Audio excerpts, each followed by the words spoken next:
Hello,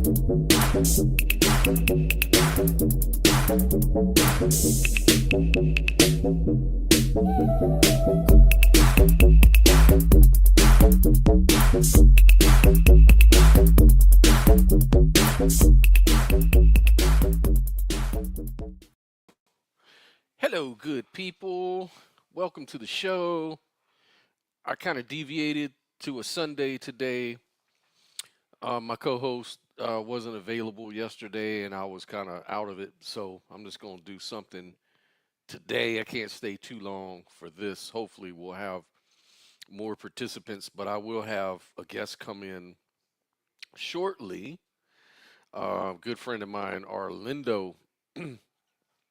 And today we're going to talk a little bit about idealism and how it relates to everyday things like personal relationships, specifically friendships, wife, husband, romantic relationships, um, our enemies, people that get on our nerves, workmates, just generally. Because we talk so much about idealism as, you know, a philosophy and a metaphysic, but it's good to have some kind of real life application for it, right? Does it really? And I think it really does. Like, when most people think about philosophy, they think about, these academics who work 9 to 5 and they spend their time bending themselves into mental pretzels and argue for, certain ideas or trying to nitpick at other ideas, look for inconsistency. It's all very abstract, useless. A lot of used to be that some scientists said that there's no actual use for philosophy because philosophy is dead or it's useless, which is a philosophical claim in and of itself, actually. So you kind of can't get away from applying some kind of philosophy even in your own life. That's why I say anybody can be a philosopher and is actually a philosopher to some kind of degree. They may not be aware of it. And so, whenever we're trying to come to, a method of, inquiring about things, how do we question things? How do we apply our knowledge in a very wise way? What is our direction in life? What is our principles? Why do we hold these principles? And so forth. All of this is entailed in philosophy. That's why it's very important. And I think everyone engages in it, right? Um, Even more interesting is that philosophy can play a role in like everyday life. Like a lot of fights we get into are based on lack of explication, like too much certainty or too false of presumptions. We simply assume that everyone is talking about the same thing. We simply assume that we're right and they are wrong no matter what. And we simply assume that our perceptive or our perceptions is like the only valid one to take. So we simply assume that we already know what the other person really meant to say in some situations. Now imagine what would happen if we were to be philosophical about such seemingly simple assumptions. We'd have to really make sure that our dispute is really about what we think it is really about. We would have to admit not only to the possibility of being wrong, but also, dare I say, to the possibility of them being right. We would have to see our own perspective as one amongst many and therefore in need of justification, right? We would have to carefully listen what was being said. So this really plays out in our everyday relationships with people, right? We have to really question ourselves. We have to be self-aware. There's an awareness that we can use as a superpower to kind of help us navigate these relationships in our everyday life. But first of all, we kind of I want to go into what I talk about. I'm an idealist, right? So, idealism is a philosophical theory or model that suggests reality is fundamentally mental or immaterial. So, it posits that the nature of reality depends on the mind, not necessarily your mind, not your personal subjective mind, like as in solipsism, but meaning that knowledge of the world is inherently a construct of some mental experience. So, what does this mean? It means reality is like a mental construct. Idealists would claim that reality is constructed by mental perceptions and consciousness. This implies that what we perceive as the physical world is never independent of the observer, but to some extent shaped by our perceptions and our consciousness. So we focus on ideas and perception. The emphasis is on the mind's role of creating reality, ideas, beliefs, and perceptions are all considered primary components of how we experience the world. And so, the world is made up of relations. Relations in idealism is like the subject object split. The relationship between the perceiving subject and the observed object is central to this. So, in idealism, this relationship is analyzed to understand how our consciousness would actually form our subjective reality, right? So, we have interpersonal relations. So, idealism can influence how interpersonal relationships are viewed. So, we emphasize things like empathy, understanding, the shared construction of reality through our communication, our mutual recognition. So there's subjective idealism. So reality is dependent on individual perceptions. It suggests that objects only exist as they are perceived by someone. So I always say this, that everyone is actually an epistemic idealist, because I go back to Descartes. The only thing we know to be real is our first primary conscious experience. But then we have objective idealism. So reality is shaped by an overarching universal mind which sort of transcends our individual mind. So this posits a collective rather than personal consciousness that forms the basis of reality, right? So when we discover facts, we're discovering truth about something, right? And that means that if our consciousness, if our, um, uh, judgment about these facts cohere, then it means that we are actually coherent with greater mind, you know. Then we have absolute idealism, which is associated with philosophers like Hegel. So this considers reality as sort of interconnected as a whole, where ideas and reality are integrated into like a single absolute entity. Sort of similar to theism in some ways. And of course, my view is that this greater mind, this greater phenomenal consciousness is sort of just a raw datum. It's sort of a naturalistic, reflexive, kind of naturalistic thing. And the reason that I take this view over, say, a theistic sort of idealism is I'm able to answer that a lot easier than answering the God question or the theistic idealism at all, because we've got evil in the world, we've got suffering, we've got all sorts of things that reflect this idea, this mind, this greater mind, and we are in nature, we are part of nature, right? So we are limited to that, we are within the structure. So it's hard for us to transcend out of that. But we know that we can transcend certain things. Whenever we can see more than 20 feet ahead of us or 20 miles ahead of us, like say through a telescope, we're being transcendent.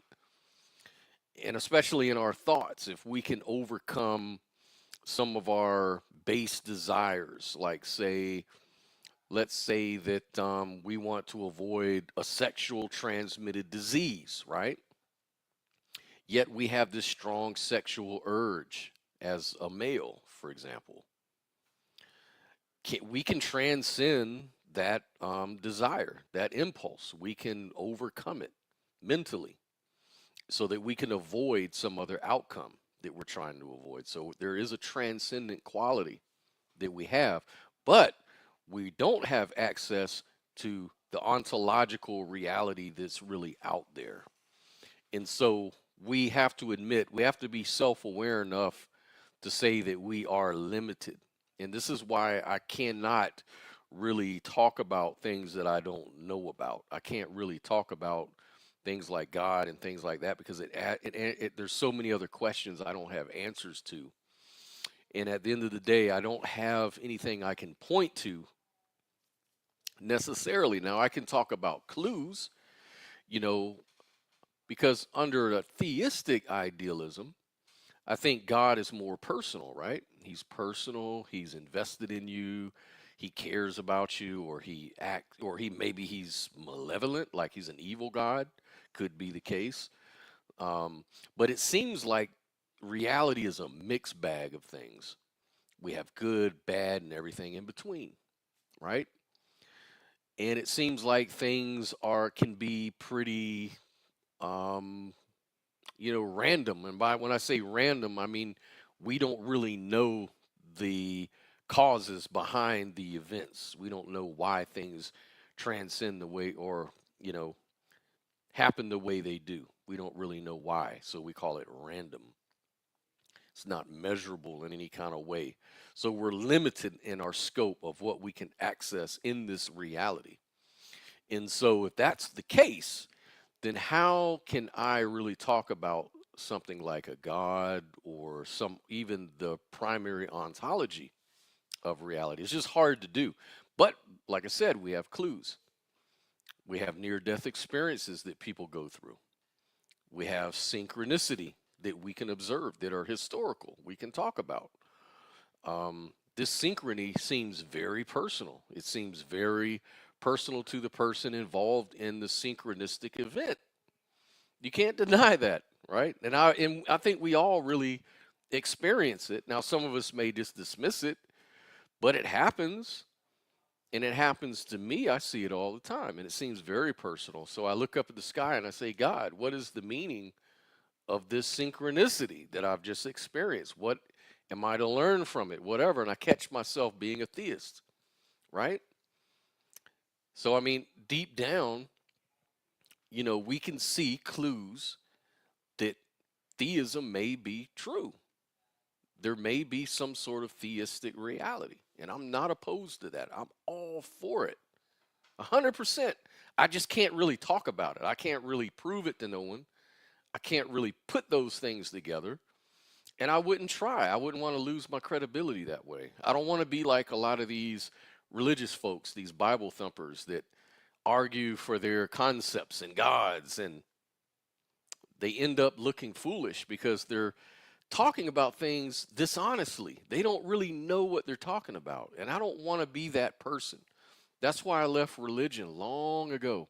And I became more skeptical in my approach, which is really why I'm an idealist, to be quite honest with you, because it's the more conservative view. I'm not taking on all these abstractions of this outside world that has these properties that I have no access to. It's the same thing with the God problem. I could be a materialist just like I could be a theist. I could talk about materialism and say, hey, well, see, what it is materialism is made up of these little marbles, these really tiny marbles no one can see. And if you just put them all together, it creates the world we see, including our mind, and experience emerges from it. And voila. But that's just a lot of hand waving and making stuff up to make it make sense. And I don't want to get involved in that. And so that's the same reason that I wouldn't really be calling myself, a theist intellectually. Now, maybe emotionally I am. Maybe I act like a theist sometimes because I'm conscientious. But I don't know that. I don't know. The mind is a very weird thing. It's a very weird thing. So there's things we're unconscious of that obviously motivates us that we're not even self-aware about. And so I always open to that possibility as well. But as for how it relates to everyday experiences with others, I'm going to bring my friend on Arlindo Batista. How you doing, my friend, today? How's it going, Scott? All good. I've Good. I've been listening. I've been listening to you for the last 5 minutes, I think, and um, I tend to identify as an atheist about many conceptions of God. You know, because I hardly resonate with any of them. Hmm. But when it comes to idealism, and if you speak of an absolute, like for example, in absolute idealism of Hegel and Schelling and Bradley, they tend to speak of an absolute, a unified reality, which is self-aware, self-conscious, and it's the summation of all experiences into one. And we can't um, access that in the human default mode of awareness. Um, but we could, in theory, stumble upon that experience through meditation, altered states of consciousness, maybe even the NDE, for example. And uh, and I think in that state of awareness, there is no distinctions to be made. It's all just one. It's just one consciousness, um, capable of expressing itself in myriad ways. It can, if you imagine it to be a field, it can move in so many ways. I tend to say consciousness, or the ontological primitive, is the quiddity before the liquidity. It's that primitive thing, the only essence of reality, existence itself, being itself, before it begins to move. And the thing is, we can't even talk of before or after, because when we talk of before and after, we're talking about time. We're talking about something that comes about through human experience, right? And we can only talk in terms of how we experience the world as human beings. But I think this thing transcends both space and time. I think it. I think when we talk about cause and effect, when we talk about causality, I mean, it's useful to talk about causal determinism when it comes to, certain scientific fields, when we're trying to understand the world through the human lens.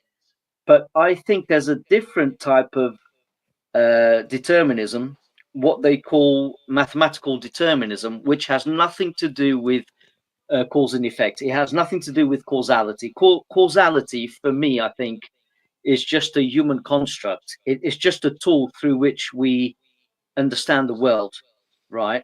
Right. But when it comes to mathematical determinism, we're talking about certain truths which exist prior to the human mind, which reflect reality. And although we tend to talk about, for example, force can cause acceleration, that's not necessarily true, because when we observe that phenomenon through mathematical determinism, we're just talking about what is. It's not that force causes acceleration. Yes, It's just yes. that both stand on opposite sides of an equation, and both just are simultaneously. And I think the NDE experience tends to reflect that, because I hear a lot of people saying, "Oh, it's like time didn't exist," or "I can't really describe how I experienced time.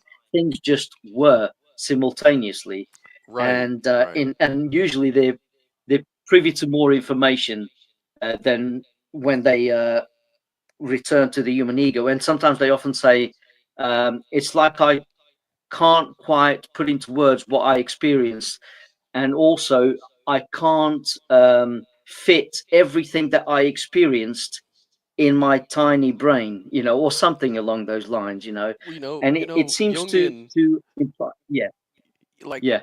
I was just thinking, everything you're saying is just really resonating with some things I've really been thinking about and looking at. And, Jungian psychology, with you know, the, um, the greater unconscious, and the complex, the idea of this psychological complex. When I see a picture, say, of my mom or my dad or my kids, or, you know some landmark that I've been to, there's more than just that physical picture, the outlines, the colors, the things that I perceive in that way. But there's also this symbolic meaning for what it has entailed in the image itself. Like when I see a picture of my mom, my heart might drop because I love my mom, and my dad or my kids and things like that. So there's like this symbolic representation that's correlated with that experience of seeing the picture. And so a lot of times I think, just based on my interviews that I've done, because I used to be part of IONS, the International um, Association of Near Death Studies. And I used to go every Saturday, man. I used to love it. It's kind of like what I do now, like how I go on Saturdays and we have these discussions. It's like the best day of the week, right? So back then, I used to go to the IONS meetings. It was held in a little church in Orange County, California, and we'd all meet there. And man, we just have a ball talking about all the stuff we're talking about. Like we just all get together and just couldn't stop talking, and we would just go on and on and on.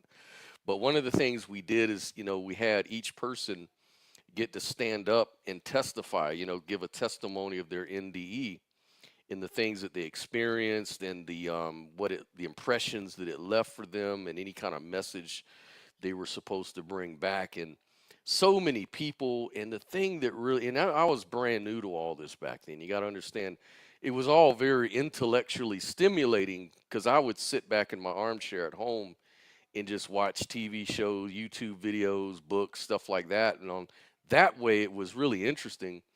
But actually being able to go out and physically be with people and talk to them and see the joy and see the passion and hear the stories, it really brought home a whole other um, form of in-depth knowledge about this thing, NDE. And so I was able to actually talk to these people. And the one thing that really strikes me is how everyone would just cry because they would all talk. Once one guy would have an NDE, he's talking about his experience. He'd start talking about it. The guy next to him just starts crying. It's like, why are you? I don't understand. What are you crying about? Like, I know it's fascinating, but he's like, because I've had an NDE, and what he's saying is exactly right. So everybody just sort of got emotional. It was always highly emotional and highly, and this for me triggered something in my mind. I'm like, wait a minute. I'm not trying to get caught up in the emotionalism, but as an outside observer, what I can do is kind of figure out what's really going on here. And what I've kind of figured out was these people are reacting this way because they all share a commonality in these experiences. They all understand what they mean. It's like, how I can't, like, I can only hear what they're saying, but I can't honestly say I understand what they're talking about. But other people obviously could because they're crying and they're so emotional and they're joyful and they just want to talk for hours, about this stuff. Like it's obviously a very impactful experience. And so this complex is what I'm talking about. I think this psychological complex, they've there's when you have an NDE, you have access to some other sort of reality that is common among all people, or most people that I've ever seen talk about this stuff. And so they sort of relate to each other in that way. And it's a binding thing. And this is what I got into idealism as I started thinking, this stuff could be good for the world. This could really bring a lot of the division. And so I started studying a little bit about non-duality, Buddhism, um, and the nature of consciousness, that it's this light that lights up everything else. It's like the primary thing. It's kind of like Sophia's model, the Luciferian model of consciousness. It's this Yeah, light that just lights up everything, and this frequency, that we determine colors by its frequency, we determine sounds by its frequency, but we also emotionally get connected to these things and entangled to these things because we resonate with these frequencies, and it makes so much sense. And so I yeah, really got into idealism, like, man, even if not everyone's had an NDE, maybe there's something about this philosophy that can really make relationships better just among husbands, wives, children, parents, and people in general. What do you think about that concept? No, I think it makes perfect sense. In fact, prior to Sophia's model, um, there was a scientist, inventor, and mystic. I don't know if you've heard of him, Emanuel Swedenborg. If you look him up, he's quite popular, and sometimes he gets mentioned in films, songs. But yeah, he's a strange one because he was practically a polymath, and he went through phases where his earliest phase was very scientific, and then towards the end of his life, he became more of a mystic, and he seemed to be a bit of a psychic, right? And actually, is one of the first people who came up with actually the first one who came up with the precursor to the neuron. You know, he Mm, came up with the concept of a neuron that it has to exist inside the brain before it was actually observed, discovered. hmm. Um, so he was well ahead of time in terms of science, and then one day he had a revelation, and there was this spirit that came to him, and he ended up referring to it as the Lord.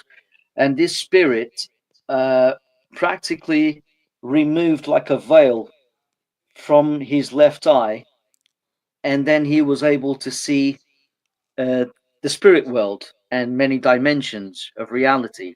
So it was like a revelation. And then he decided to interpret the Bible, but correct the Bible, you know, the correct interpretation of the Bible. And hence, um, Swedenborgianism was born, right, which is a new religion, but it's based on the observations of Emanuel Swedenborg. And what's striking about Swedenborg is that he said, because of this being that he referred to as the Lord, he was able to talk to what he, because he used to describe these things through religious language, and at the time it was the best language to use for the people, you know, of the 17th, 18th century, right? Of And course. he said he was able to talk to good spirits, evil spirits, angels, and demons, right? And the Lord being, said it was for his benefit so he could reveal to the world the dynamics of reality and the spirit world, right? So he was able to get all these perspectives. So even demons would speak to him and describe to him the realm that they inhabited. And then he came up with something which is very similar to Sophia's model, right? Because Sophia talks about vibrations and frequency and, you know, in cymatics, basically. And Swedenborg spoke of tremulations, which is essentially vibrations. And each conscious being inhabits his own frequency of consciousness. And depending on what that being does, um, he will gravitate to other frequencies which are inhabited by other units of consciousness. And there is a hierarchy. But when you die, you don't necessarily spend an eternity in a hellish realm or an eternity in a heavenly realm. But he did say that some couples, for example, that um, who are in love on earth and they pass away, he did say that it seems like they can spend thousands of years in their own private heaven, you know, Mm, and having wonderful experiences before they move on.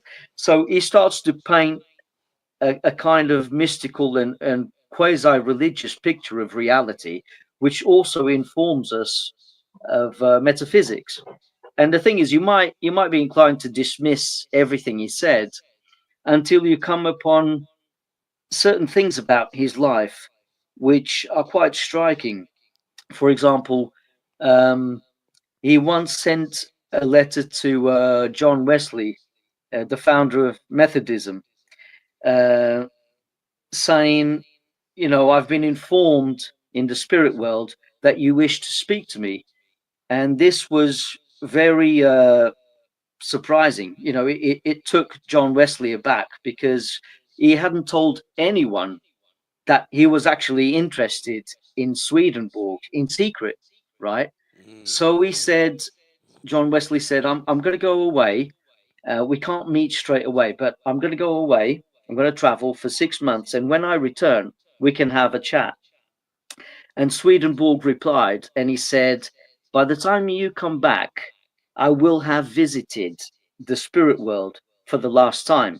And he gave a date which turned out to be the date that he passed away. And not just Mm. that, his landlord servant girl, she's got a name, I can't remember her name, but she's on Wikipedia as well.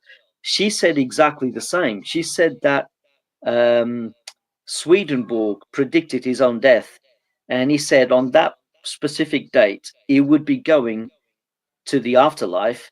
And she said he spoke of it as if it was some kind of merrymaking. That's how she put it, because he was so excited about it. Mm-hmm. And when the day came, he passed away, and it's Wow. quite striking, you know. Yeah, that's And it sync. doesn't stop there. Yeah, yeah. Yeah, Oh, I know. It's like with synchronicity, not just in yeah, that person's life, but there's so many stories like that, and I think we covered that in one of our discussions earlier. And it's very interesting to see. There's also a show, I don't know if you're familiar with it, called the Y Files. It's a really yeah, popular yeah, show, yeah. And he talks about yeah, yeah, synchronicity, and he'll lay out all of these. I saw that the other day. I was like, wow, we were yeah, just talking about that, and yeah. yeah, he And he's laid got it the out talking really fish. well. Yeah, he's got the Yeah, talking fish. It's real yeah, it's entertaining, funny. and Yeah, yeah, I really love that show now, and I watch yeah. it a So do lot. I. Yeah, yeah, absolutely. And these things are not easy to dismiss away, and this has something to do, I think, with possibly, if these things are true, which I think they are. I think it's sort of obvious to me. This synchronicity happens, and I've seen it in my life in so many different ways.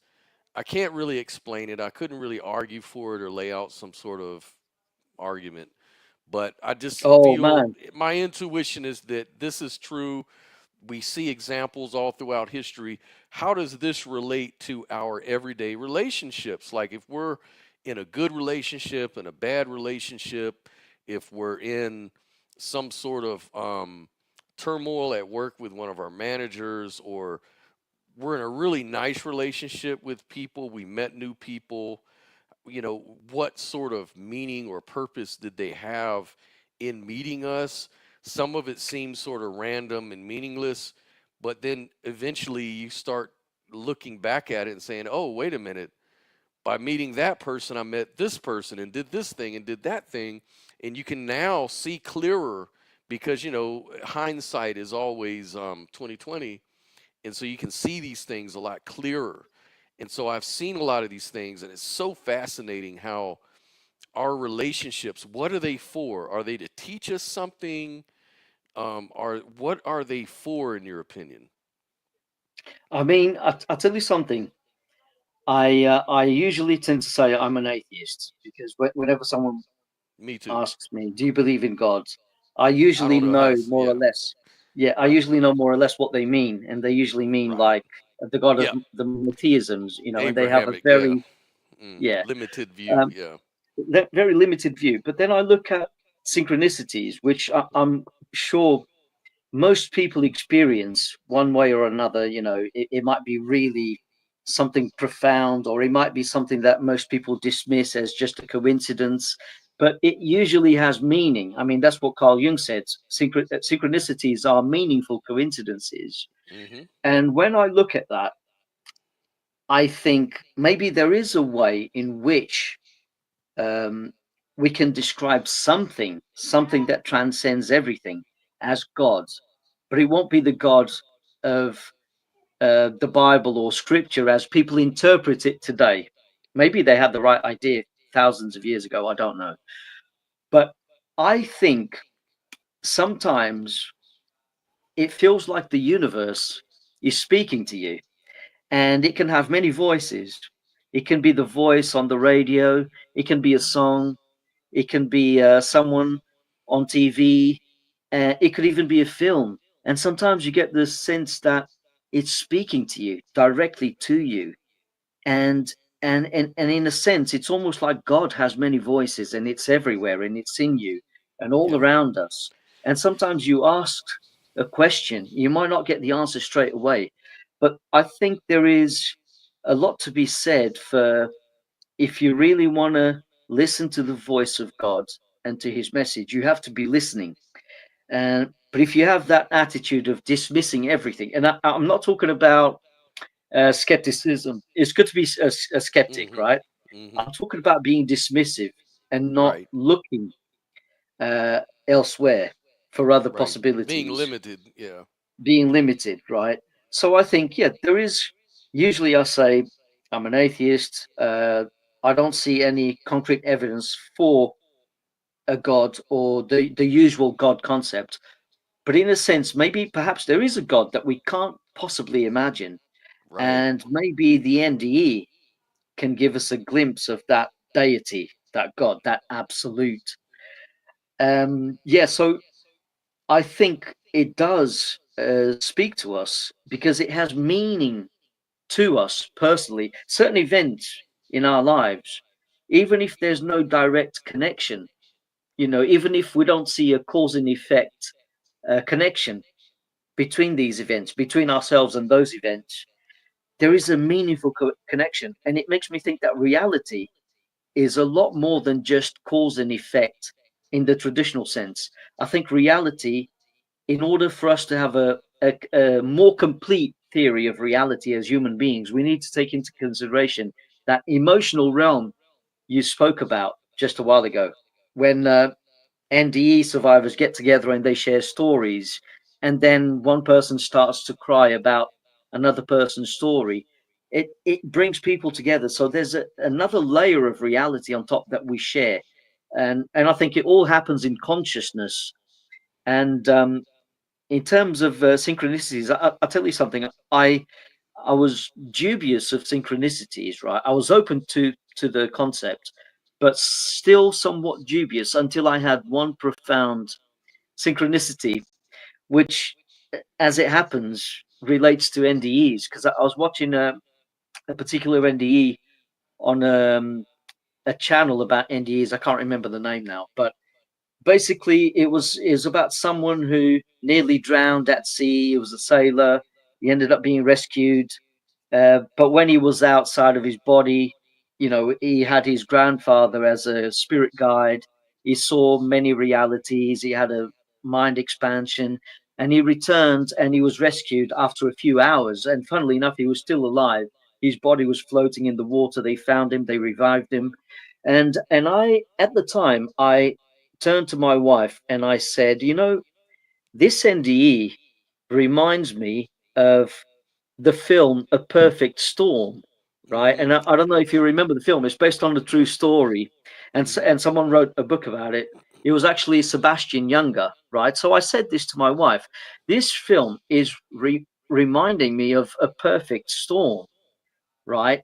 And as I said that, there was a notification on my phone uh, about Sam Harris of the Making Sense podcast Mm-hmm. interviewing Sebastian Younger Oh wow. about an NDE that Sebastian Younger himself, the author of the book based on the true story, about Sebastian Younger, who himself had experienced an NDE. And I said to my wife, do you see this? So I was just saying to you how much this NDE, which has nothing to do with Sebastian Younger, how much this NDE reminds me of A Perfect Storm. And all of a sudden, there's a notification for Sam Harris's channel about him interviewing Sebastian Younger about NDEs, and the author himself experienced an NDE. It's like that's crazy. That's That really is crazy. And that when I looked that's textbook because it's multiple synchronicities in one event in or one one, topic.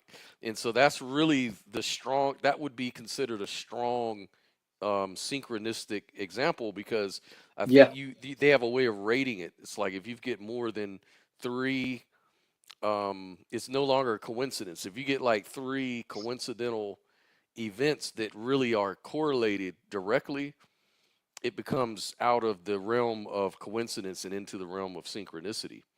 Yeah. So your I mean, experience sounds like that, you know. it was a strong one, and it took me aback. I mean, the significance of it is undeniable. It's I think to this day, I've experienced many other synchronicities, but to this day, that's the most striking one. And I just had to check out his NDE, and like us, he was also wrestling with metaphysics, and he was talking to Sam Harris about it and the nature of consciousness.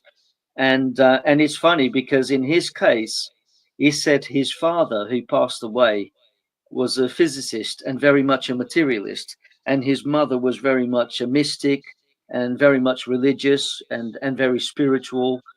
And so he grew up amidst that kind of that kind of mentality where mother and father are at loggerheads.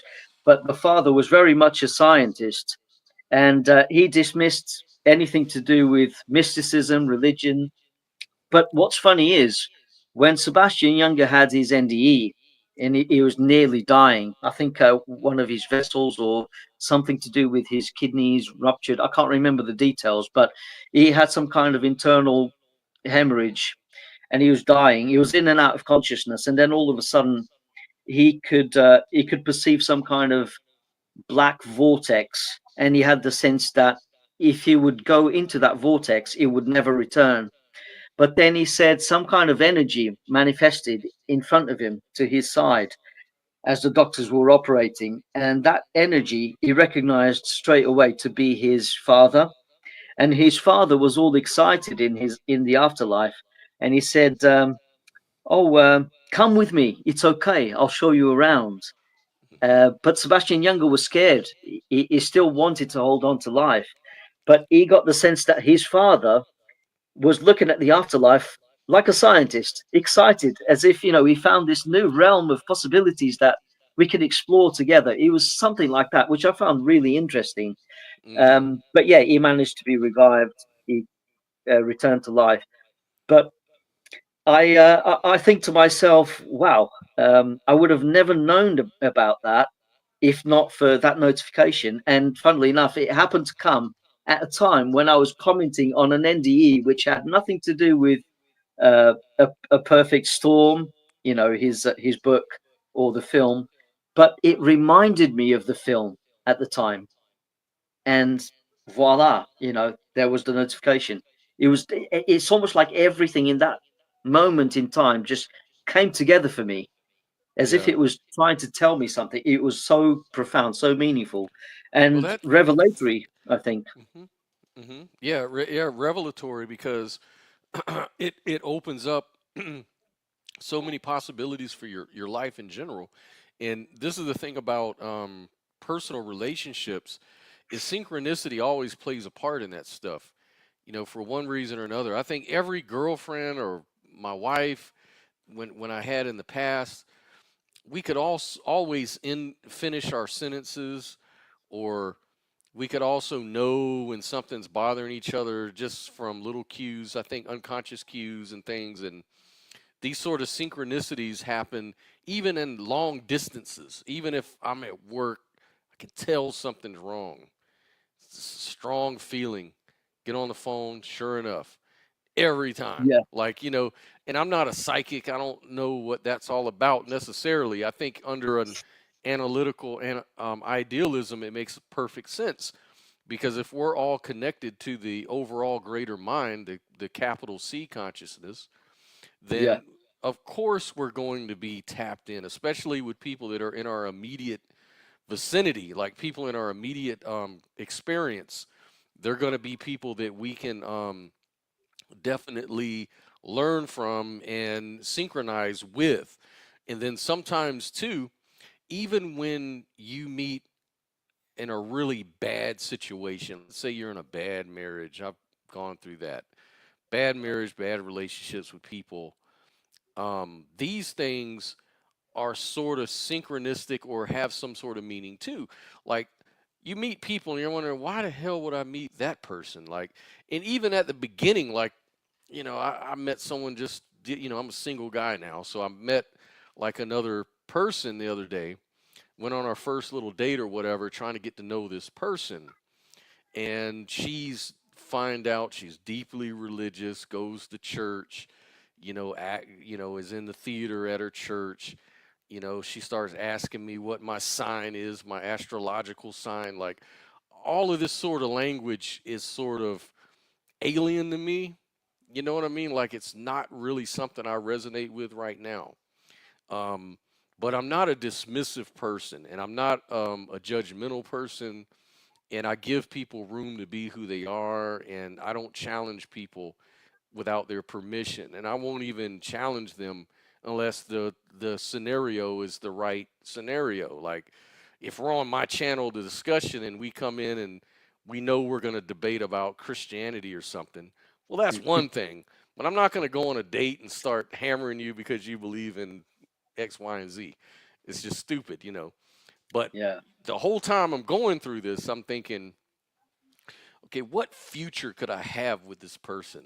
Try to picture me an idealist with my own show where I'm debating Christians and and taking this atheistic, agnostic sort of idealistic sort of conservative view about the world. It's like I'm ultra uber conservative, right? And like I've got I this think person who's totally liberal with her beliefs about God. Oh, there's yeah. God, there's miracles, there's astrology, there's it's like where do we plant our common flag at? Like I'm not really sure where that's going to go. But how does that but at the same time we're discussing synchronicity. We're discussing this world of experience. I'm having this experience of meeting this person. What is the meaning behind that? Why would I meet someone 100% opposed to my worldview that on in every other way is great, like cool, nice, respectful? All of these things work out fine. It's just in this philosophy world we're miles apart. She doesn't really know that yet. But like, you know what I mean? Like, what Yeah. what does that mean? What do you do with that? Yeah. Yeah. It's very hard because I think there's potential for the two of you to come to a strong disagreement about how you interpret reality. But at the same time, um, she would be lucky to go out with a guy like you because I think he would be open to certain observations about reality, which can be, quite out of the norm. Can seem quite magical, but where you would find a more uh, rational explanation for those things, and it may entail idealism or it might not. She would Right. probably jump to the conclusion of evidence of the God that she believes in, or it would entail a more religious and more dogmatic explanation of the phenomenon observed. Whereas I think maybe the two of you could meet in the middle and agree upon the reality of certain phenomena. But you could say to her, I have a tendency to explain these things, not explain away, not like Dennett, but I have a tendency to frame, yeah, I have a tendency to frame these things in this way, and these are my reasons. Hmm. And what are your reasons? And she may share them with you, and you may criticize her for it, which may or Yeah. may not go well. She may even Right. have a paradigm shift. You never know. Yeah, I and mean, the personality that I have, yeah, um, I'm not opposed to confrontation at all. I think that confrontation is healthy and it can build a relationship to be stronger. If you can survive the confrontation and then the next one and the next one, then you're just kind of building yourself, you're building muscle. And so I'm not opposed to that. On the other hand, I'm not out to disabuse people of their beliefs. And I also Yeah. realize that I'm not totally 100%, certain about my philosophy either. I just lean to my philosophy naturally because it's what I naturally understand. Some things I cannot understand. Not that I'm going to say that that means it's not true, because everybody's going to lean in their own way. We can't all be right. Yeah. We're probably all wrong if you do the Yeah. stats correctly. We're Yeah. probably all very wrong, but I don't really care, what people believe or ridiculous as it may be. It doesn't offend me in any way. It's not important enough to argue about. And I believe it's everybody's own journey. Everyone's on a spiritual journey, whether they're an atheist or not. They're Yeah. actually on what I would consider a spiritual journey, because I interpret spirituality as simply consciousness. Everything is really consciousness. So I think when we talk about a spiritual life or a spiritual journey, we're just talking about the way we move through this conscious experience. And some people's movement directs them to churches and synagogues and temples, and it leads them to, beliefs, and being attached to beliefs and being really entangled with a lot of concepts and ideas. And it's not right or wrong. It just is what it is. That's what people it's a feature of humanity. You don't see Yeah. cats and dogs do that. That's You see right. humans do it. So it's Yeah. something specific to To our humans. to Yeah. our human thing. And a lot of people say, well, that's just subjective, blah blah blah. The thing about the way I look at that, and I've given this a lot of thought and kind of pivoted a little bit, because I always talk about the subjective experience, and like, the experience is subjective to us in our internal work, right? But whether I existed or not, Arlindo still has the thoughts that he has and the feelings that you have. So in another aspect, your consciousness is also objective. It's an objective fact about the world. It's Yeah. not just going to be dismissed as, oh, that's just your subjective, you know thing that means nothing. It's like, it means everything, first of all, to you, but it can also mean something to me, because you're an That's right. objective feature of nature. You're another expression of the natural world. And so who am I to dismiss your experience, or who am I to say Yeah. that, it just doesn't really add up, in my opinion. This is why I'm attracted to Bernardo Kastrup's analytic idealism, because it's practically a form of objective idealism, which differs slightly from Berkeley's subjective idealism, because I think Berkeley used to say to be is to be perceived, where everything exists in the mind of God. I mean, you can preserve that concept of us existing in the mind of God if you prefer, but um, to to um, to Kastrup, it makes more sense to say that we exist for ourselves and there is a world out there apart from our egoic minds. And that's a form of objective idealism. And I do like Kastrup's approach, because he tends to say the aim is to be less wrong, doesn't he? So it doesn't mean that it's, these idealisms are the be all and end all. The aim is Hmm. to be less wrong, is to move up from, say, the untenability of physicalism, for example.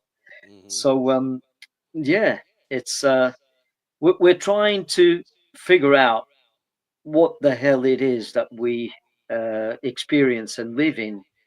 We're trying to refine our metaphysics, and yeah, and I believe that by looking at experiences out of the norm, like NDEs and psychedelic experiences, I think that can potentially inform us about Yes, the more anomalies. reality.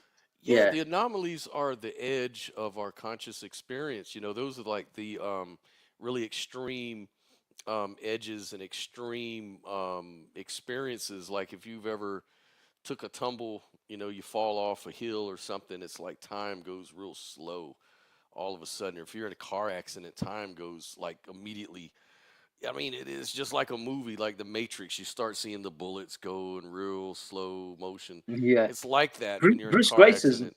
yeah, Bruce Grayson points this out as well in his book After.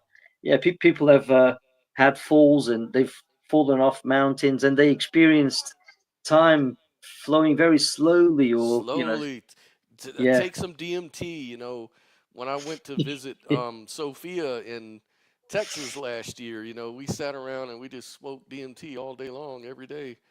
When I was there, having a hell of a time and a hell of an experience, and just fucking blasting off, man, and yeah, let you know immediately that the experience of reality can be a lot more rich and a lot more deeper than you would assume, and it's just a reminder. And so in these extreme situations and scenarios, you can kind of see that play out for itself.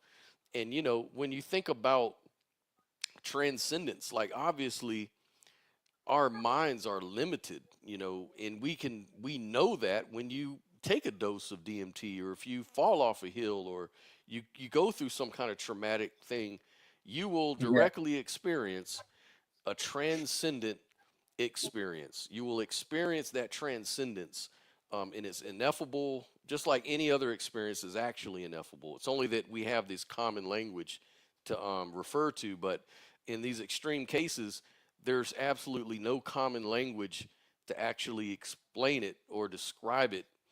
And so this kind of clues you in as well, about the transcendent nature of reality itself.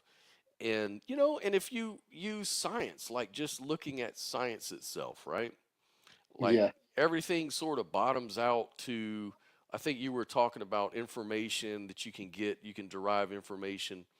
There's a lot of materialists now who have started to turn, well, it's been a few years now, but this whole information theory thing in materialism now is the new explanation or whatever. And what it's trying to say is, oh, well, it's explained easily. It's just everything's information.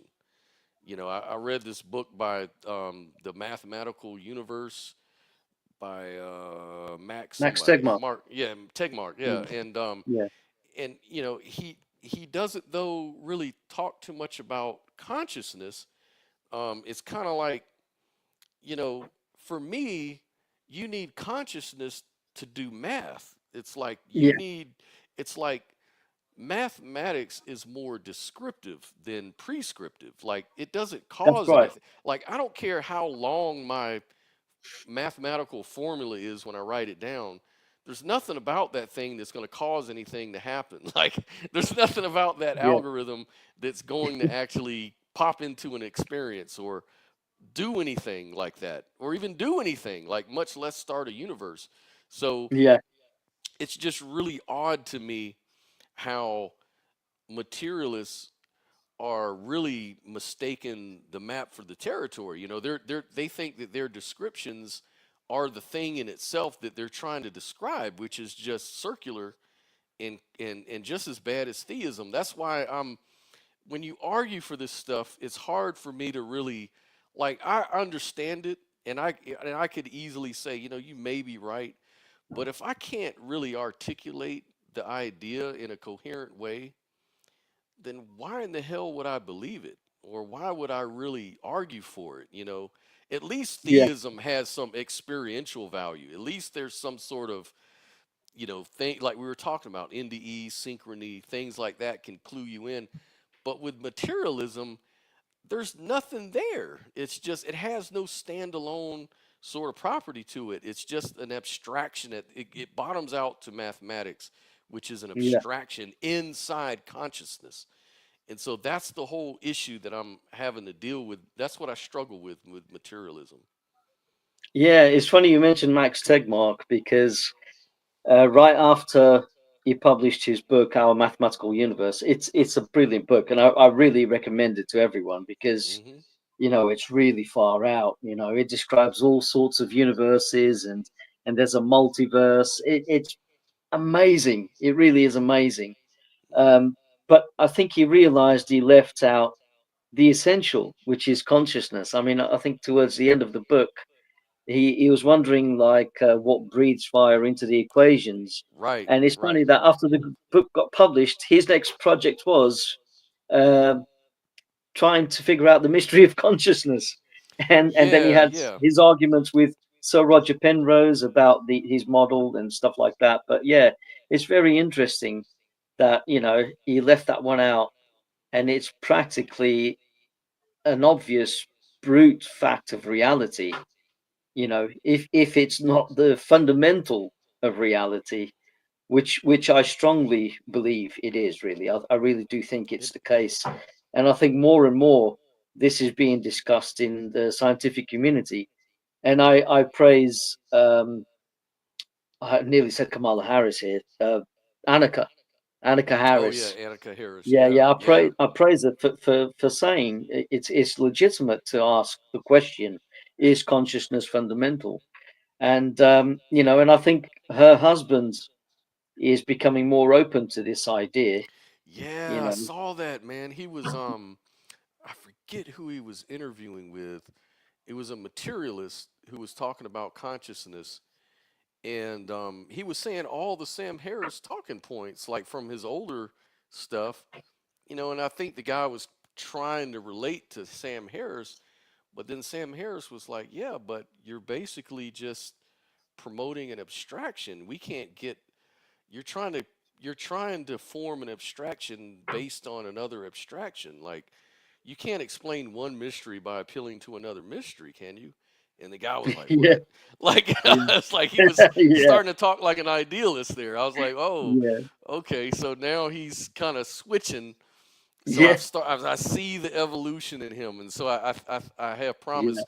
But like I say, I think what they're gonna do, most people come to panpsychism first for some reason because they want to yeah. hold on to the That's right. materialistic story, and they're not really facing up to the fact that material stops being material at a certain level of, like Don Hoffman talks about, 10 to the minus Yeah, 33 centimeters.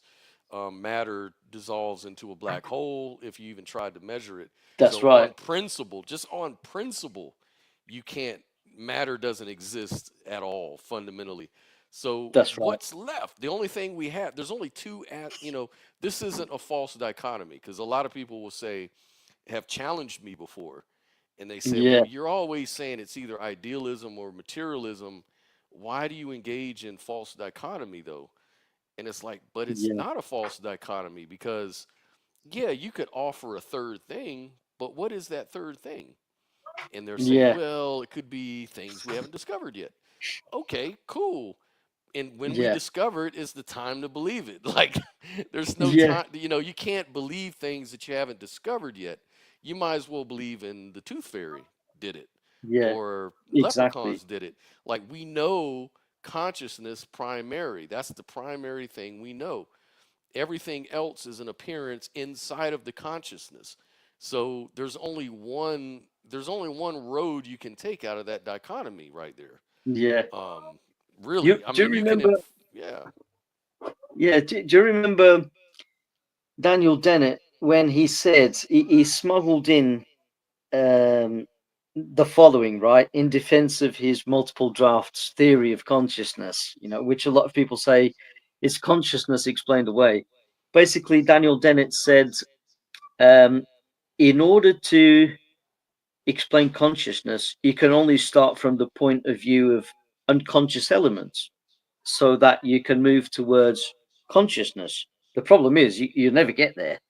Um, and the thing is, by the same token, you could also say that in order for us to explain a physical reality, you have to start from a non-physical principle. So it's like Hmm. you have to be really careful about what you say, or about what you think is the case, because I don't even think human language, quite covers um, what we're trying to get at.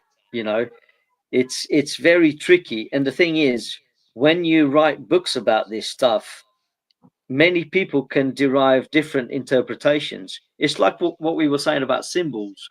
symbols can mean so many things, and that's probably why we have continued to have a crisis in a postmodernist society when it comes to meanings. The semantic. We argue so much about the semantics, and how we should even use words, and there's much to be said about um, power ethics, Hmm. and Hmm. uh, and I think and there is something to deconstructivism. um, it's true. It's a real phenomenon that what's his name? Derrida, I think he was the first, one of the two, Derrida or Foucault, pointed out. I mean, they were on the money. There is definitely some. They basically realized that the world of symbols uh, don't quite capture uh, entire meanings or entire conceptions that exist in the human mind, because one symbol, one word can refer to so many other words, and it's Well, it's like, the there's an reason this is, uncertainty about it. yeah, of course, of course. And Yeah, this, what you're pointing out, is the very reason it's still alive in our today's philosophy, just on a layman's level. Um, the reason this is so strong in our culture to really put emphasis on the maps and the descriptions and the language and stuff like that, the semantics, is because people buy into it. One thing that I've studied, and this is kind of weird. This is just who I am, what I do. I study all kinds of stuff. And one thing that I study is how to use language to to use it as a tool in life to get what you want, to get what you need, to accomplish what it is you want. And one thing that I've learned, and I practiced this the other day on my date. I practiced it last week at work. I practice it every day. The more I learn about it, I try these different techniques. And one of the things is that people generally put more power into words than the things themselves. Words, like the things that I'm studying, teaches me that words are not anything. Words are just symbols, and they point to something. It's kind of like money. You look at the value of money. Money has no intrinsic value. It's just a symbol. But why is it so powerful? Why is money so powerful? It's because everyone's bought into it and agreed on it. Everyone's agreed that it's got this value, and that's how we value money. That's why it has a lot of power. And it's the same thing with our language. If you speak a certain way, if you say keywords at the right time, if you pause in just the right places, you can sort of brainwash people, literally. Like, you can actually get people to do anything you want just based on yeah, how you talk, just based on yeah, the words you use and being really skillful at it. And it's communication. It's the way we are wired up. But see, if you think about it, um, this has a lot of capital in the world generally. So why in the world would governments or scientists or people of any sort of organized group, like advertisers, um, any sort of capitalist entrepreneur, why would they want to dispense with the power of language? Why would they want to work against that? Because that's their very power. That's what they use to get what they want. And we know what they want. And yeah. so That's they right. get it. And the reason they get it is because we, as consumers and lay people, we have philosophically decided that our perception is everything. Like they say, Yeah, your perception is reality, which is a bullshit term. Your yeah, perception is not reality. It is not. It is the way the system manipulates you through yeah, perception. And you're going to perceive what you need, what you want, what what everyone desires, what gives you importance in life based on words. Words yeah, do this for you. They can even cause you to murder somebody. If someone tells you just the right words in just the right order at the right time, it can yeah, cause you to actually do something harmful to yourself, maybe. yeah, So that's how powerful this stuff is. So it's very dangerous to go down that philosophical way of materialism because they rely on that.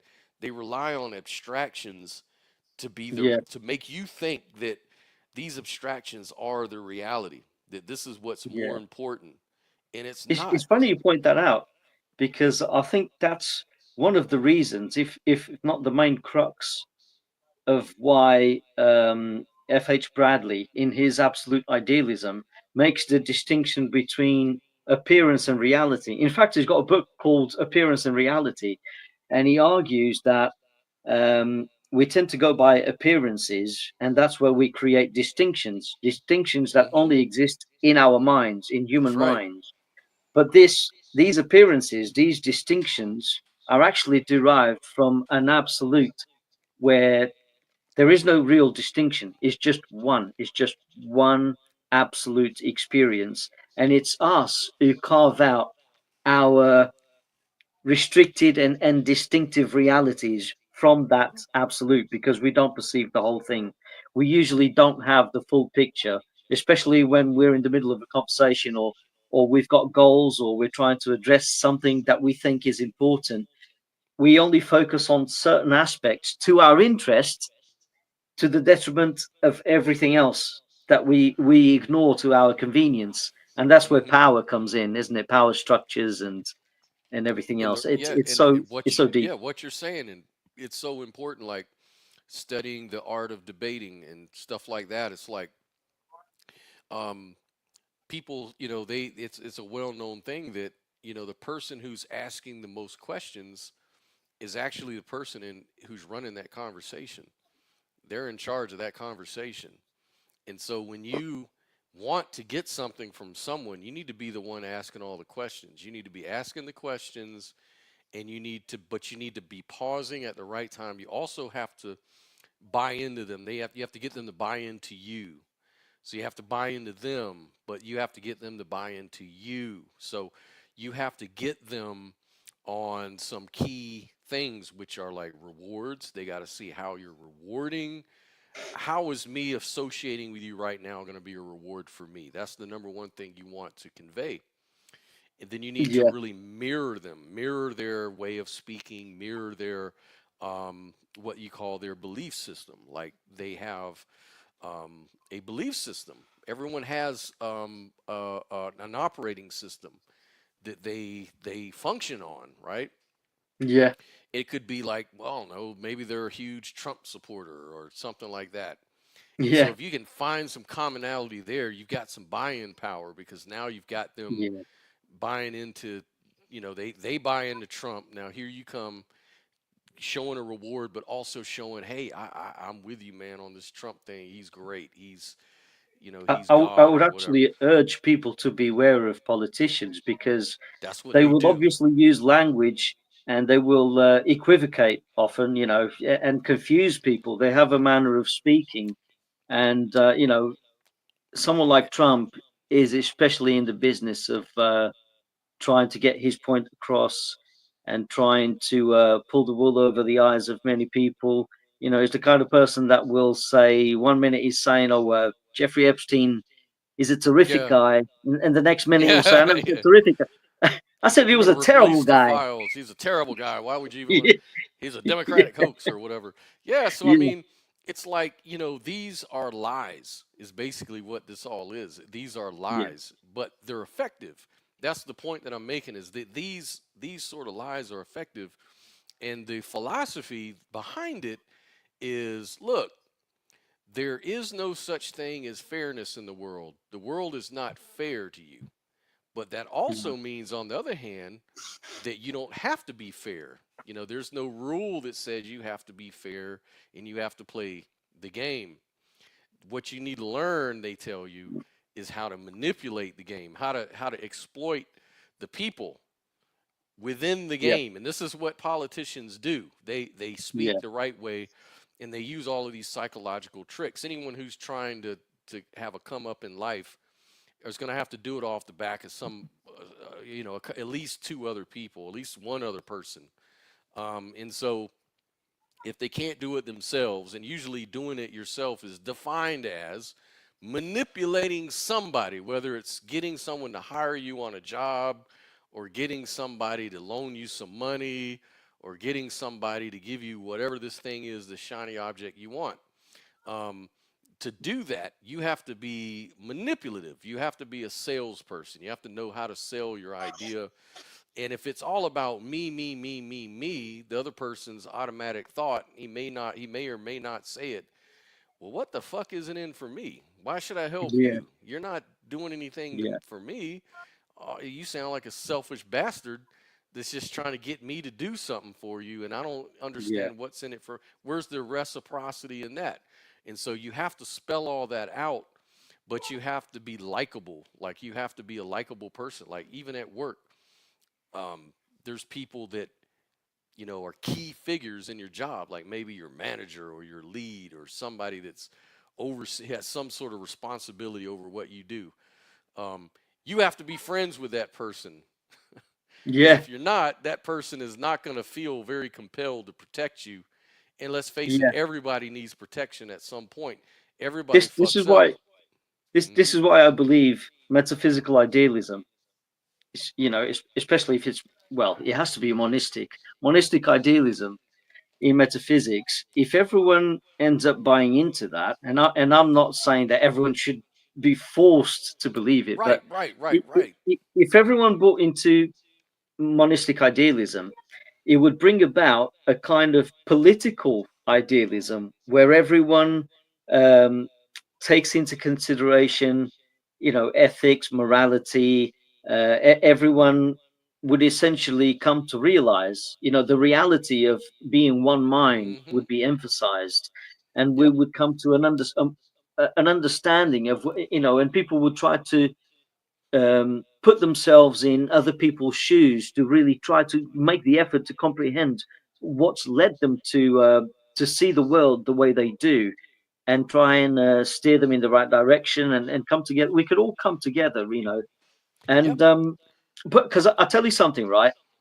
Back in 2016, before Trump rose to power, I Hmm. was I was watching, and I actually said to my wife, "You know something? I think Trump's going to win." Because despite the person that he seems to be saying all the right things that he thinks the American public will buy into. So, for Yep. example, from the left, you heard a very stern philosophy of, we tell you what to say, exactly what words to use. If you don't use them, you're a bigot. We tell you exactly what to eat. Be a vegan. Have you no compassion for the animals that are being slaughtered in the abattoirs and whatnot? And along comes Trump, and he says, if you want to have a burger, have a burger. If you want to, you know, use this type of language, use whatever language Hmm. you want to use.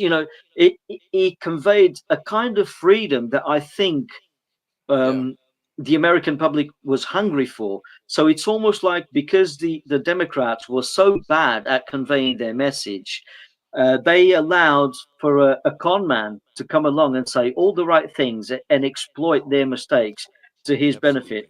And hence why you got Trump, and the reason why you got Trump for a second time, Yep. despite the fact that this guy is a prolific liar, Yeah, and like he's like doing most everything for his politicians. own He's it's all about his own position and power, and he's just doing Yeah, politics better than his opponents are.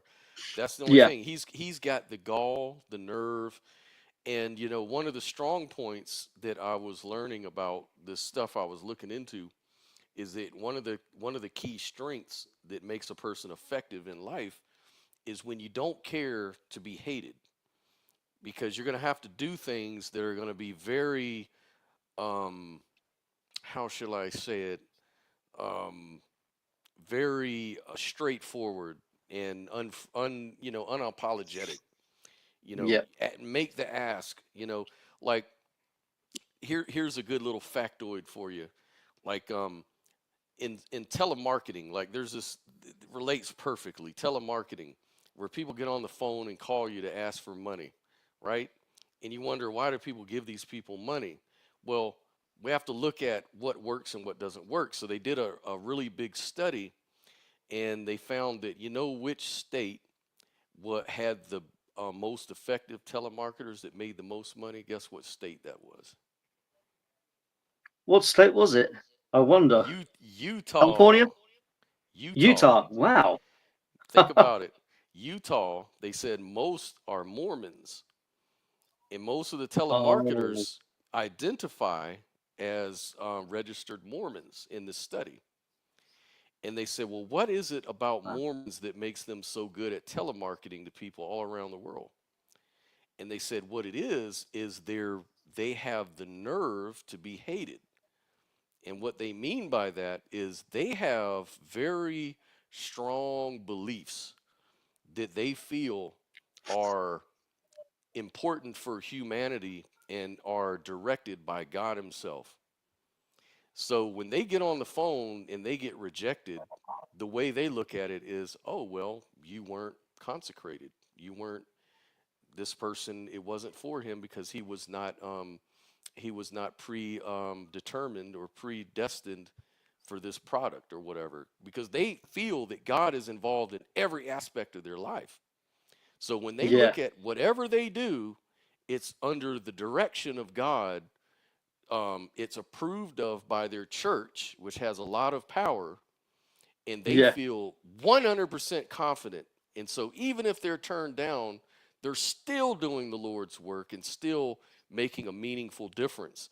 And so even when I still someone, see them around, actually, even here. uh huh, Most of the Mormon missionaries, they're American, and they're very well dressed and very well spoken and very polite. I've come across a few of them. yeah, But I yeah, was I part of wonder Jehovah how they. Witness. It's the same thing. Go ahead. Yeah, yeah. I And I don't tell know you, how. mhm. Yeah, I don't know how they've overcome the scandal surrounding. Is it John Smith? Because Oh yeah, it's come out. Joseph Smith. Yeah, that Joseph was. Smith. That's it. Yeah, Joseph Smith. Yeah, because it's come out that he was actually, sleeping with uh, the daughters of these couples who believed he was a messiah, or he was saying to people, you have to let me sleep with your wife or your daughter because that's what God wants. It's something like that came out. It was a big scandal, but they carry on. They're shamelessly, still promoting the Book of Mormon.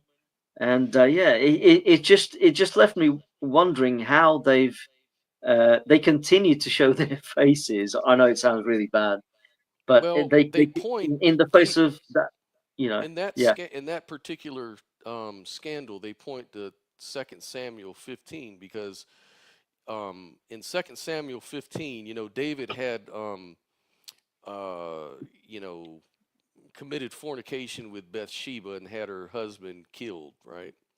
And what happened was, although David was a righteous man and carried the law perfectly, they said, except for that one occasion, it says that God, He says, so saith the Lord, I will raise up trouble for you. I will cause your neighbor to sleep with all of your wives in public in front of everyone. I am doing this to you.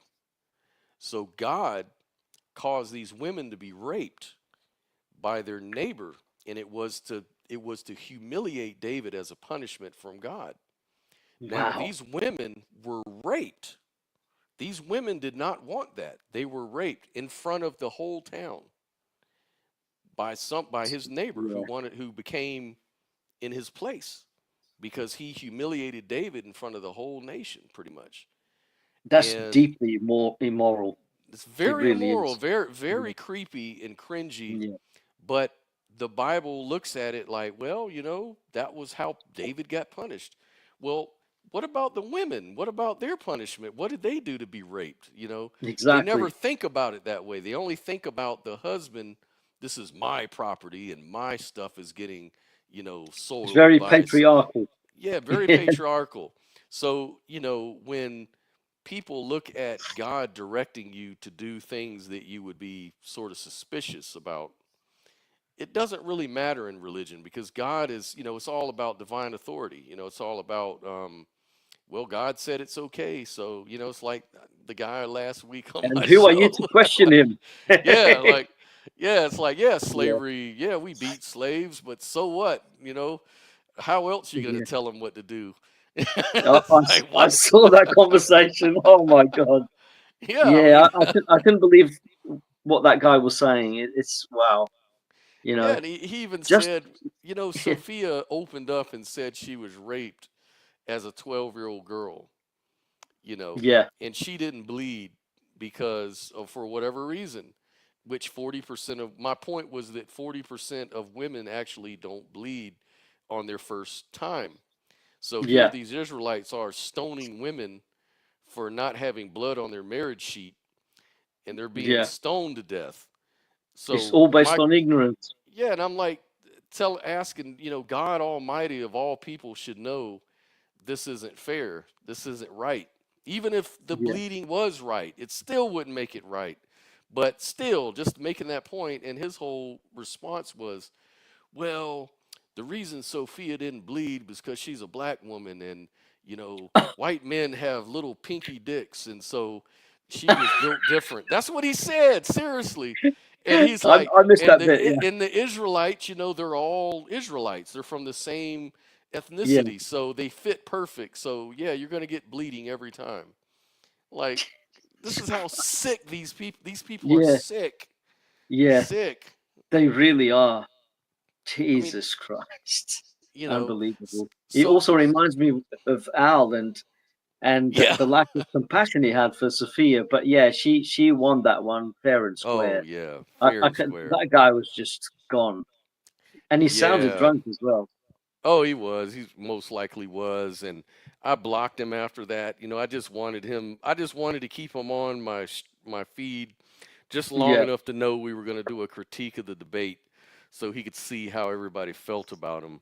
yeah, Because I think someone like that should be held accountable for those kind of hateful remarks and stuff. I mean, you have the right to say whatever you want on my show, to believe what you want. It's like a First Amendment thing. But yeah, dude, you have to also be willing to put up with other people's freedom of speech when they condemn you for that shit. You know what I mean? And I wanted yeah, him to be accountable for that. But after that, man, I blocked him. He yeah, was hateful, and man, these people, I'm telling you, this is why I was saying about the whole using language in the art form of convincing people is, first of all, let them be aware that this is what the powers that be, whether they be advertisers, big corporations, government, politicians, everything we talked about, this is what they do. And then we can also find, buy-in power with idealism and non-duality specifically, yeah, because it fosters that kind of unity. Why would I want to abuse the environment if I know that I'm part of the environment? If I am essentially the environment, I'm an idealist. I am everything. I am the God that they're talking about. Like, yeah.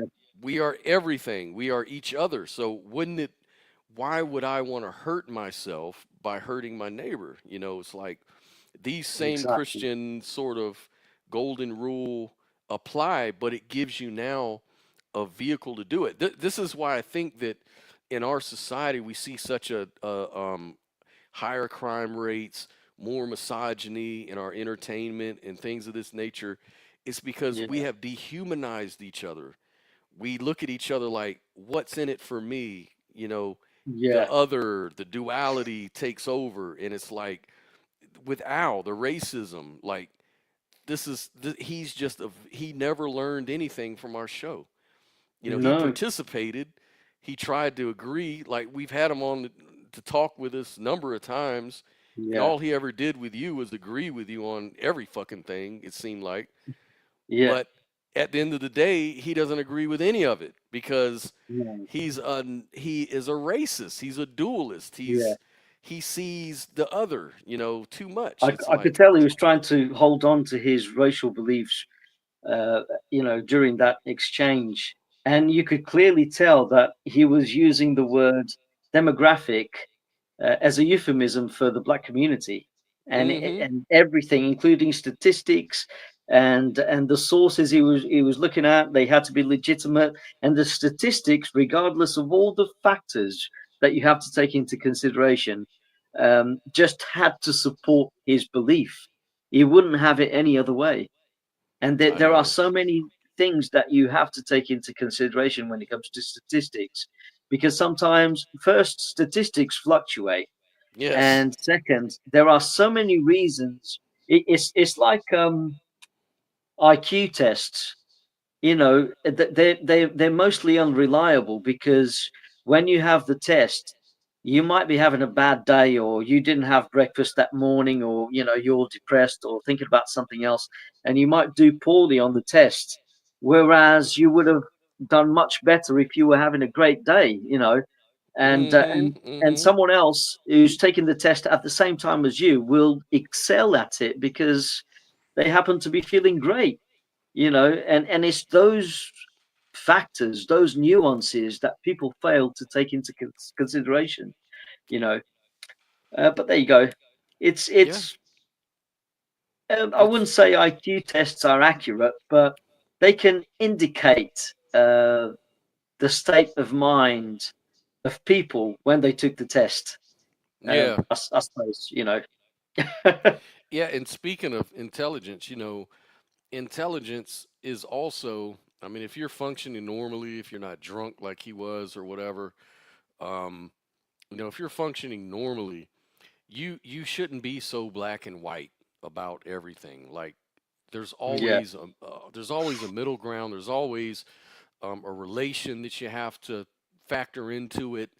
This is why statistics aren't always something that you can rely on 100%, because there's so many other factors you're unaware of. yeah, And we know this through chaos theory and other things, that there's butterfly effect that happens that affect the weather. There's things that we can't always account for just in principle. Like, we can't really um, determine what a thing really is, but these people are so confident that, yeah, oh, I know that this race is, they're yeah, subhuman or whatever. What do you call Sophia, a pavement ape or whatever? Like, yeah, dude, yeah. if she's a pavement ape, we're all pavement apes. We're all related Exactly. to apes genetically. Is that your point? Because Yeah, if you're trying to, like, because she's black, like, what? It yeah. doesn't even make sense. It's like, whatever your You insult just is, thought, it's missing. I'm just gonna drink and outshot that bitch. That's Mm-hmm. that's what you thought. That's it. Yeah. That was his way of handling the situation. Yeah, You and then know, he he his, he his he he made confidence juice. he made some argument against me. He was saying about Plato's cave. He's like, "Yeah, I remember you and Orlando were talking about Plato's cave." And he goes, "This is the thing with you guys." He goes, "Y'all can sit there in the fucking cave and masturbate to the shadows and get all involved in what the shadows are doing. Until you fucking get out the cave, you'll never fucking understand what you're talking about. And that's why I have a problem with idealism and all that shit." And I'm like, "What are you talking Yeah, about?" Like, yeah. I know. I you're know. making our point right now. Like, this is what we're Yeah, saying. We're the ones exactly. saying don't get caught up in the shadows. We're saying Yeah, step out of it and see. It's like, you don't even understand. This is the thing yeah, about a lot of people. They attack you or attack your ideas, and they have no idea what you're really talking about. yeah. What do we call it again? Intellectual masturbation, or Masturbation, yeah. yeah, masturbation, or it's like we're just philosophically wanking for the sake of it. Yeah, just It's trying to it's like, sound. You guys just want to sit around and sound real smart or whatever, but you're yeah, not it's really. very dismissive. So he's not Yeah. really paying attention to what we're No. saying. We're trying to be, yeah, and that's what philosophy is to think carefully. It's Yeah. not getting drunk and just saying things for the sake of it and trying to outshout people, as he Yeah. does. Yeah. Talk. Well, Sophia told me that the reason he joined our show was he was trying to have that moment all along. It's just that he couldn't get the opportunity until that day, because Yeah, they had a relationship, not a relationship, but a friendship or some kind of communication, very, very short, where yeah, they were getting along really well for one point on Facebook, and then it became like private message type relationship, and then it got to where he was dispensing a lot of personal information and really sort of getting close to Sophia. But Yeah. then he would get drunk and all of a sudden start saying all this racial shit, which was offensive to her, obviously. And then Yeah. she would come back at him like, I think this is offensive or whatever. And he's like, oh, you're in your fifis now. Is that what it is? Your fifis bothering you right now? And all this Yeah. hateful shit, and she's like, Yeah. I don't need you to I don't need this kind of bullshit in my It life. was very uncomfortable. Why do I need to have somebody treating me like that? And he's already disclosed a lot of information that you shouldn't probably disclose to anyone because it could incriminate you. Put it that Yeah. way. Regarding very young people, very young people. Okay, I liked so I liked the guy at the end of the show who he said, yeah, Scott, I'm going to have to go because this guy is being what was it he said? I can't toxic. remember. Toxic. Yeah, this guy is Yeah, very toxic. yeah, yeah, I rated that guy. Yeah. yeah. Isaiah is good. Yeah, he Yeah. cut Yeah. that It's off good. It's quick, good.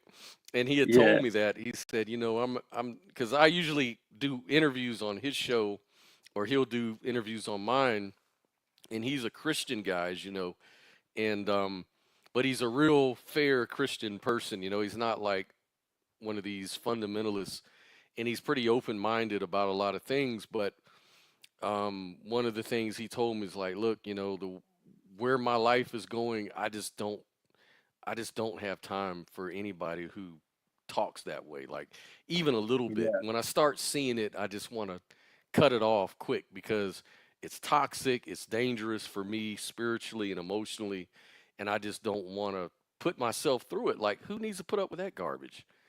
You know? Yeah. Exactly. Exactly. No, absolutely, man. I Yeah, mean, I how are mean, you feeling, by the way? You wanna come on to my show? Because I oh think yeah, it's we yeah, need yeah. to do It's that. past 8. Yeah. I Absolutely, tell you what, I'm going to set this up, and then feel free to join us as soon as, and But yeah, I think Sophia absolutely. wants to join, doesn't she? Yes, she But yeah, does. I just realised it's 8. It's 8. Oh shit. Yeah, Yeah, so yeah, we need to get ready. I'm gonna make a yeah. But run. I need to go see my parents real quick. And when I get yeah, done with that, I'm gonna come back. I'll be here by 8 o'clock my time, if not yeah, before, so I can prepare for the show. And we'll definitely have another great yeah, discussion. We'll pick it up and we'll go through it again, man. yeah, It's my yeah, favorite convo, anyways. yeah, yeah. I tell you what, I'm going to go and set up, and you guys feel free to join whenever you can, really. Yeah, yeah. So You yeah. said 8 o'clock It, Central, it, right? oh no, What? no, it's 8 o'clock now. Yeah, 8 o'clock p.m. Oh, got you UK. now. Okay, let's Yeah, do yeah. it. Yeah, perfect, You, perfect. you, That you way, sure? It's up to you. I mean, if you've got yeah. stuff to do, otherwise we'll I do like an hour or an hour and 15 minutes. If you have yeah. to Let's shoot do off. let's do an Yeah, hour and 15 or an hour and 30, and then I can do. That'll give me time to do my stuff this evening. So yeah, yeah. And we can talk about anything: idealism, metaphysics, whatnot. Your personal perfect. beliefs, Sophia's personal beliefs. We'll see. See where the Cool. conversation takes us. Let me But get a yeah, hold of Sophia and let her know. I was under the impression 8 tonight Central, but let me let her know so we'll make sure that she can come on, man. no And problem, if no problem. We'll and do I'll a be quick there hour, and then regardless. I'll let you Yeah. guys go. No problem. No We problem already at had all. I a look forward to it, man. This is what was all on my mind today was get sitting with you. So oh, brilliant, mate. It's yeah, always man. nice to talk to you guys. You Hell know, yeah. That's without right. Al. Without Al and all these Yeah, crazy people, man. Hell yeah, yeah. All right, I'm gonna get exactly. off here, guys. Like and subscribe to the channel. We're trying to build the community and and check out Arlindo's show, Experiential Realism, and we come on here shortly. So tune in, and we'll see you there. See you soon. All Take right, care. man. Have a good one. You too, man. Take care. All right. Nice one. Peace.